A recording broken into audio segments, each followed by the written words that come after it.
First story. They'd beat brother crashed my car, and my entitled parents lied to protect him. I have an older brother, John, who has always treated me badly. We're just a year apart, but he used to beat me up as kids and always acted like everything I owned belonged to him too. He was the golden child in the family, which made my life hard. So I moved out as soon as I turned 19. My uncle, who was a retired police officer, took me in when I left home.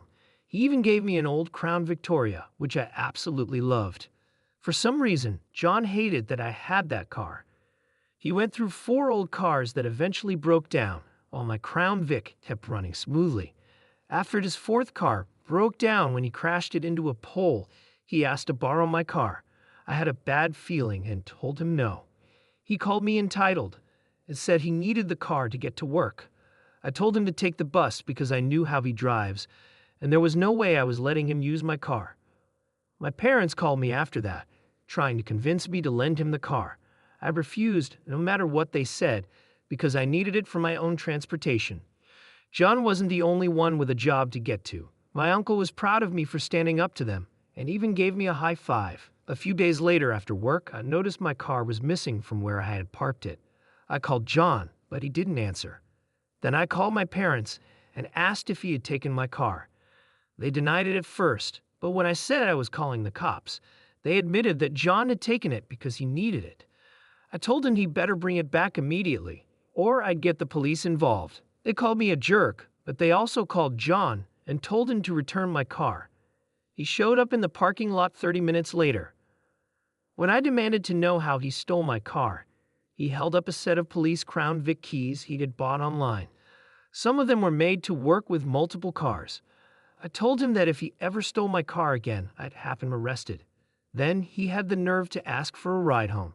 I reminded him that he left me waiting in the cold after stealing my car so he could walk home. He called me a jerk as I drove away. After that, my uncle installed a tracking device in my car. When Christmas came around, I was celebrating with my family like every year. The roads were cold and icy, so I had to be very careful while driving. By now, you might have guessed from the title, yes, John borrowed my car again during the Christmas party. He decided to pick up a friend and thought I wouldn't notice.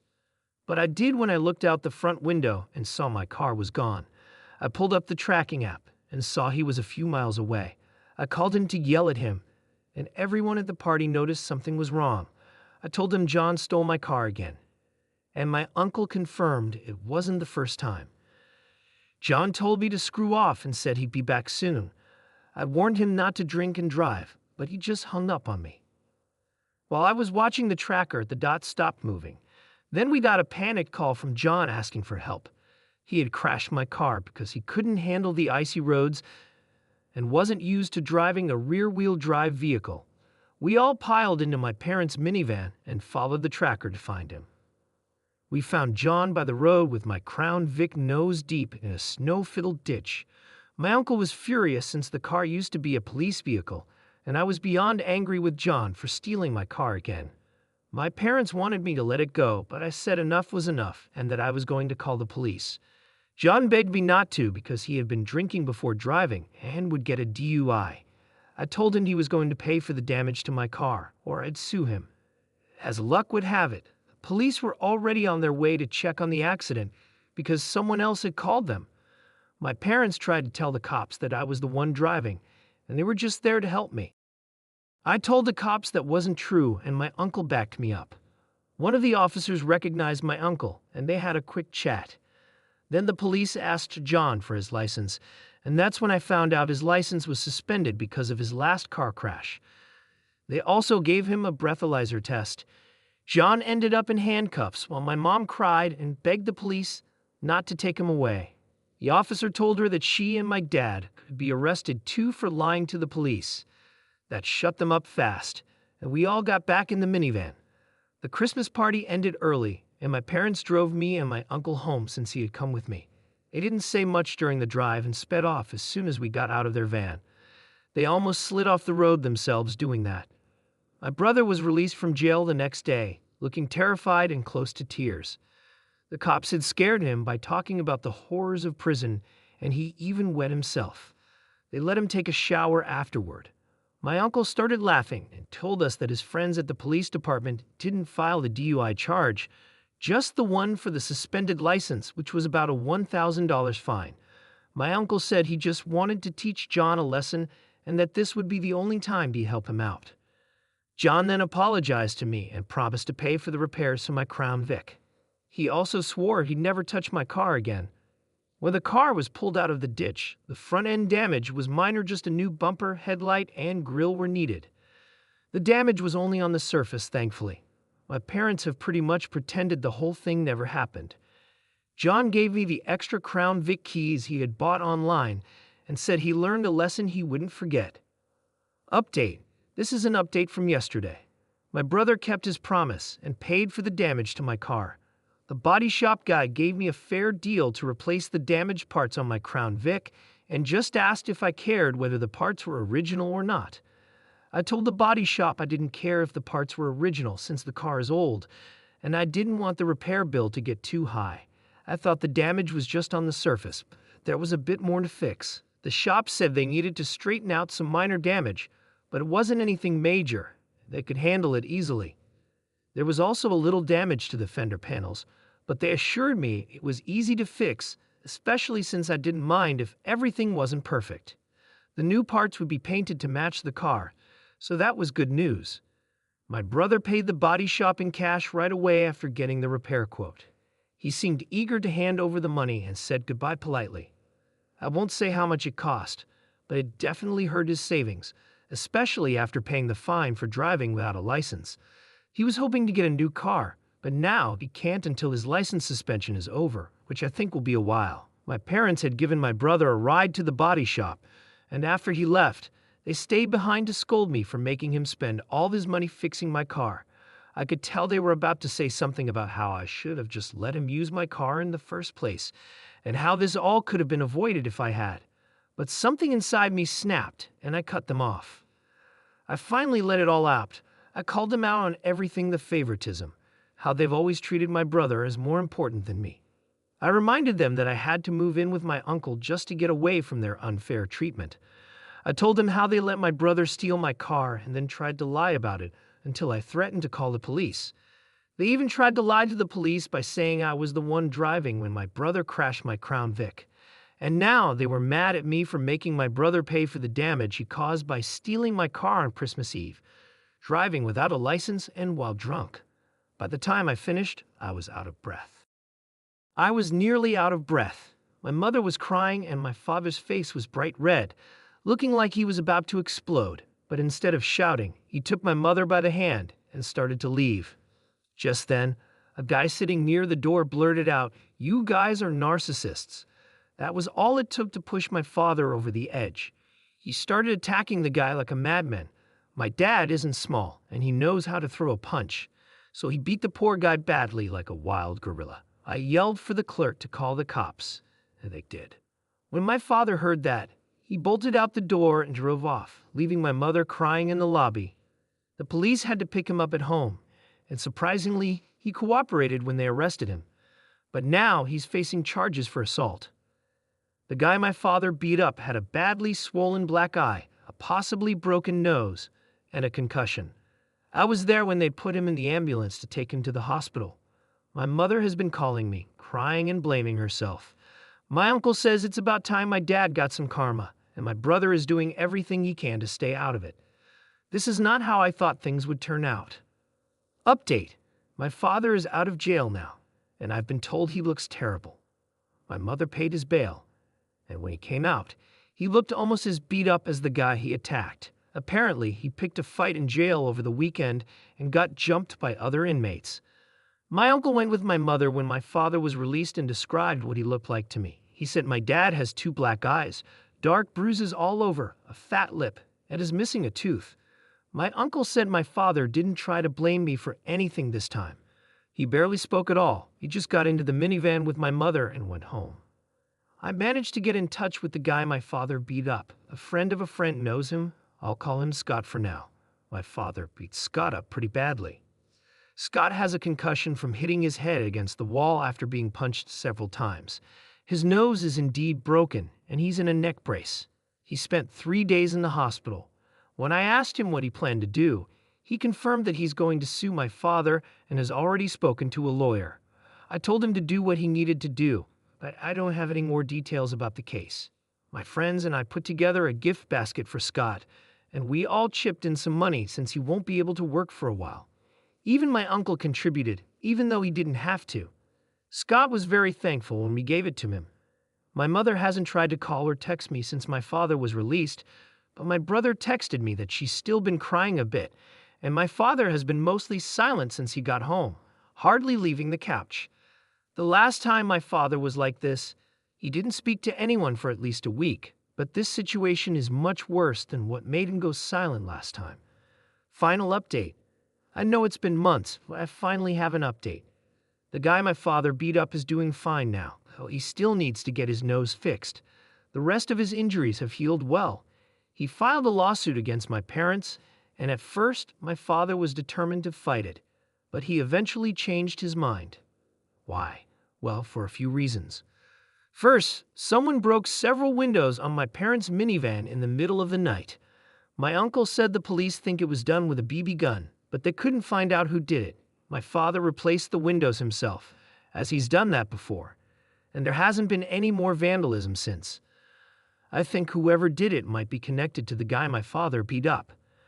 Second, a lawyer told my father that he had no chance of winning in court. There was CCTV footage, as several witnesses, including me, and no judge would side with him. The last thing that made him change his mind was when my mother threatened to divorce him. That seemed to be enough for him to finally give in.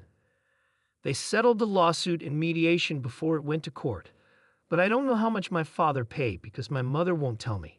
I'm guessing it was a lot. As part of the agreement, my father also has to go to anger management classes. I've only seen my father a few times in the past few months, and it's clear he's still mad at me. He avoids looking at me and always seems angry. But after everything that happened, he can't justify his anger anymore, not even to himself. He just sits quietly and fumes.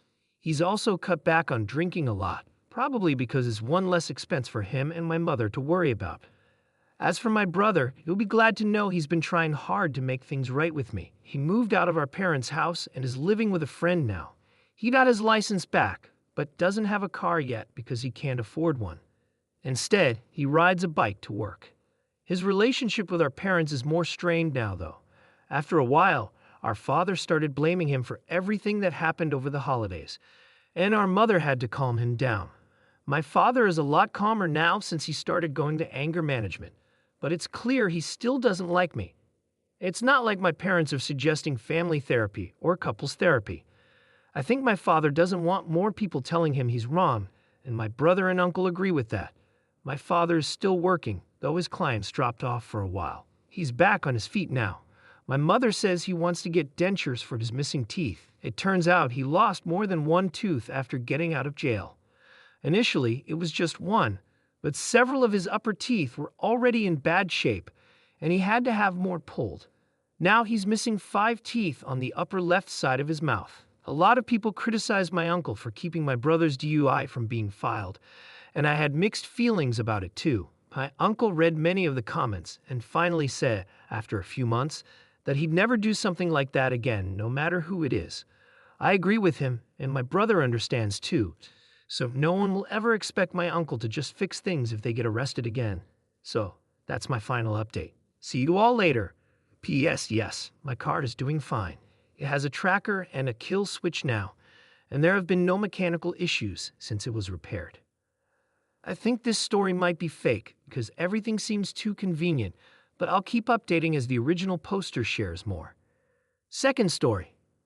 My deadbeat husband left our toddler and baby on a busy road, and they almost died, so I packed my bags and left.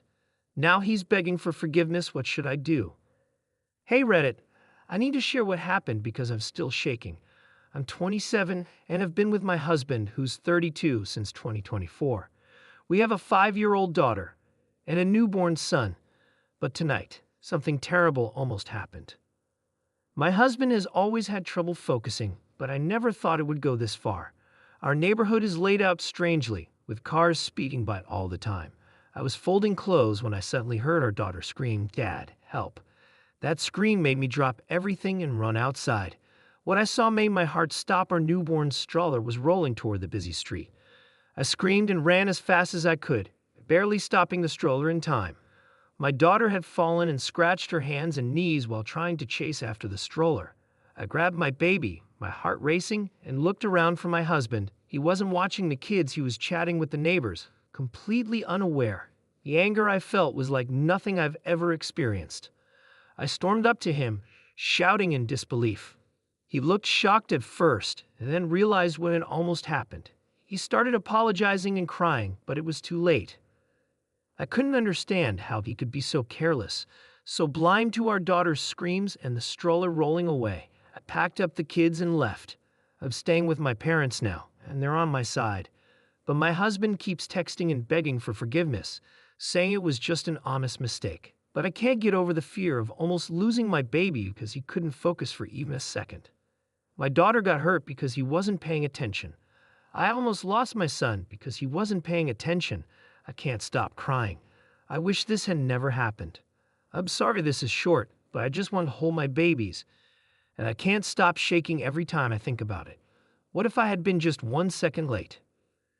Would I have been planning a funeral? I left the house because I hated it.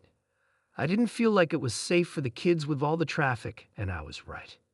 It's my husband's workhouse, and I can't be running around either. I had a C-section less than 5 weeks ago. A lot of people are asking why I wasn't watching the kids myself. I was doing their laundry like any parent does while my husband took the kids for a walk to spend time with them. He caused this situation all by himself. This has never happened before, so how was I supposed to know? People are asking why I didn't get him checked out. I'm not his mother. He's 32 years old. I'm tired of people acting like I have to parent my husband while I'm also taking care of a newborn and a toddler and still healing from a C-section. I even tore my stitches when I ran to save my baby.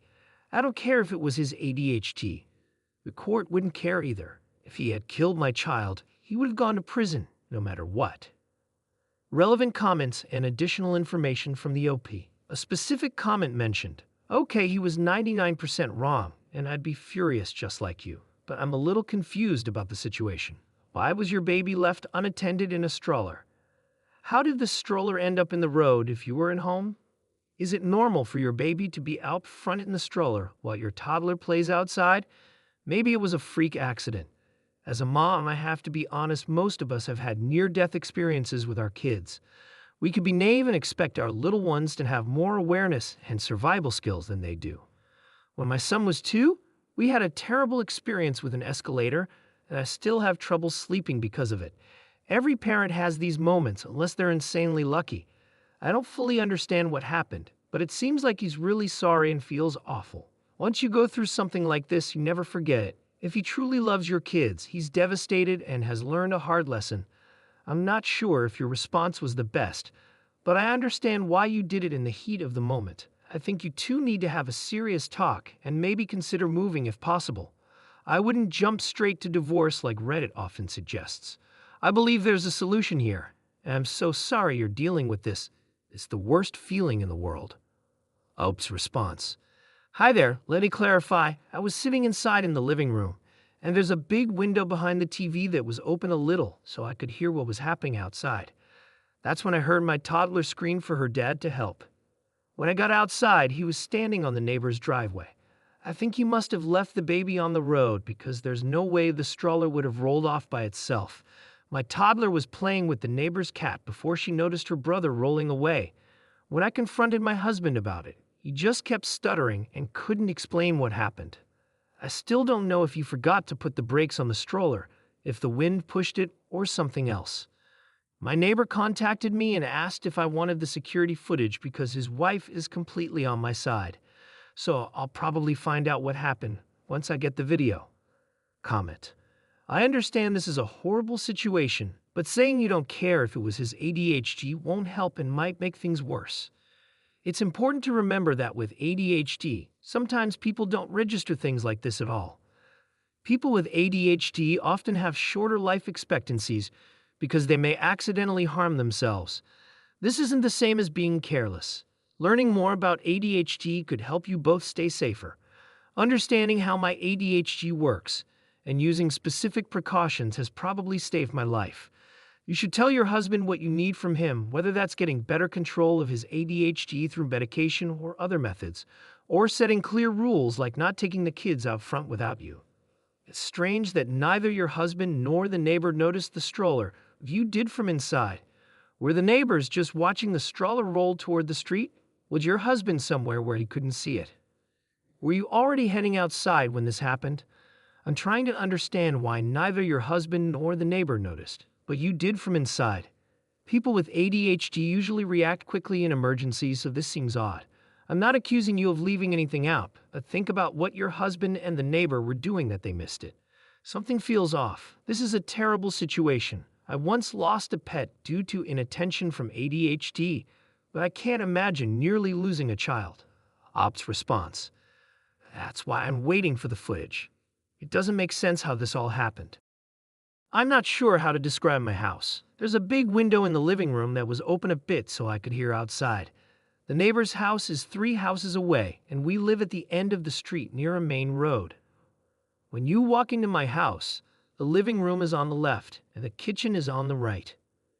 When I got up, I couldn't run fast because I'm still healing. Sorry if this is confusing. When I ran outside, the neighbor's wife was running toward the stroller, but was still far away, and the neighbor was helping my little girl off the road. That's all I saw. I'm just waiting to hear back from them. My husband was just standing there with his hands on his head, doing nothing. Comment. I was shocked when I read what happened. Are you okay? Did you hurt yourself more? You just had a baby. What was your husband doing? Being outside with small children, especially near a busy street, should be like watching them swim. Anything can happen in an instant. I hope you're okay. Do you have cameras in your house? I wonder how long your husband was talking to the neighbor. Op's response. I tore my C-section stitches and had to go to the ER. While I was there, I made sure my little girl got her knees and hands bandaged up. The crazy thing is, I didn't even realize I was bleeding until I was in my parents' car. My mom noticed and panicked, taking the baby back to their house while my dad took me and my daughter to the hospital. Update 15 hours later. The neighbor's wife sent me the footage, and I just can't believe what I saw. My husband was walking with the stroller, and our toddler was in front of them. When they passed the neighbor's house, the neighbor was outside washing his car, and our toddler saw his cat and stopped to pet it. My husband stopped too, but he left the baby on the road. He didn't even bother locking the stroller wheels and walked all the way up the driveway without looking back. He had his back to the stroller for about 10 minutes before it suddenly started moving. I think it was because the road is on a hill, or maybe it was the wind. My toddler never went near the stroller. The stroller rolled down the road, and that's when my toddler started screaming and running after it. When she saw the stroller, the neighbor started running after my daughter, but she tripped, and he tried to help her up. That's when the neighbor's wife drove into the frame, stopped her car, and ran back toward the stroller. After that, everything went out of frame, but you can hear all the noise. My husband just stood there the whole time with his hand on his head, staring blankly. He didn't even move when our toddler was crying after she hurt herself. He only started crying when I confronted him. I don't know what to do. I'm panicking because this isn't the life I wanted for my kids. I can't understand why he just stood there. I haven't gotten a text or call from him since I saw the video, just silence. I can't stop hearing my daughter's screams in my head. It's a sound no mother ever wants to hear. I can't explain it, but it felt like my blood ran cold, and all I felt was pure fear. I'd never want to watch that footage again. Thank you for watching the video. If you're interested in more stories like this, we have plenty more to share.